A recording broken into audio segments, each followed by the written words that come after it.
Since my account is empty, so I visited my Papa Rich. Dahil nagpalibre ako dahil nga wala nang pera, charot. So, dahil hindi ko nagustuhan yung food na na-order ko, so, kinontinue ko na lang sa bahay at ako na lang ang nagluluto para sa aming family. So, ito na, today is Sunday at ako'y magluluto ngayon ng goat curry. So, every time ay nagdidikdik ako ng ginger and garlic, talaga siya ng asin para ma-absorb yung lasa. So, ito na nga, ginamit ko nga si crockpot para madali na.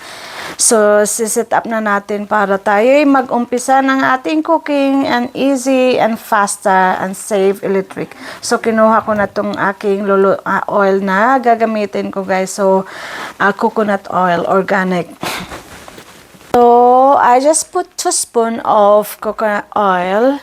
And ayoko din maraming oil, guys. So, hinalo ko na lahat siya. So, inuna ko muna yung onion, garlic, siyempre, at saka yung curry leaves. So, at pag once na naluto na siya, o nag-brown na yung onion, so nilagay na ko na rin yung goat. At isusunod ko na rin yung kamatis mamaya. So, Yummy. Dito nag-park sa Woolies? Hindi.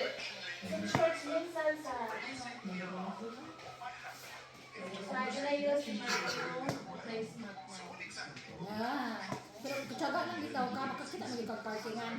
Oo. Naman ginay mo gawas.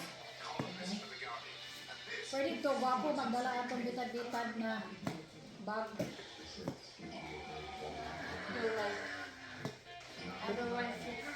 Kapoy rin, patutuyo ka. Pagkahapon, atong isa kadla, dali, pagkahapon, dali, pagkahapon, dali. Ito ang give me. Uy! this is our Sunday be like. Okay? Together.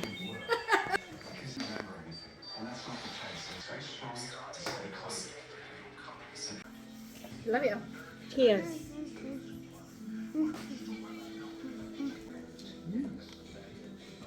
Gaman. Okay na? At dahil pumunta siya sa Springville kahapon, so dinalhan niya ako ng manga kasi nga papatikim daw niya sa akin yung kanyang special appetizer. Ang ginawa lang niya is chinap-chop niya maliit yung mango and tomato. At hindi magpapahuli talaga si Bagoong, Delecta Bagoong. So, ito na nga, luto na yung aking goat curry and beans, Kerala style. So, do you like my goat? Very much. Video please, Rose. Kabalo na jud kay ka. See? My goat curry pass. Ayos. Napass sa exam. Ang problema lang anak mo, pass mo ha. Ako na next challenger. Next challenger, I'll pass on to Garnet. Patay ko na. Nang mas na ito katong Rose, katong na Echo. Ano mo, labo sa kapoy na kayo ba? For Anne to pass, she has to get a rating better than 1. Okay.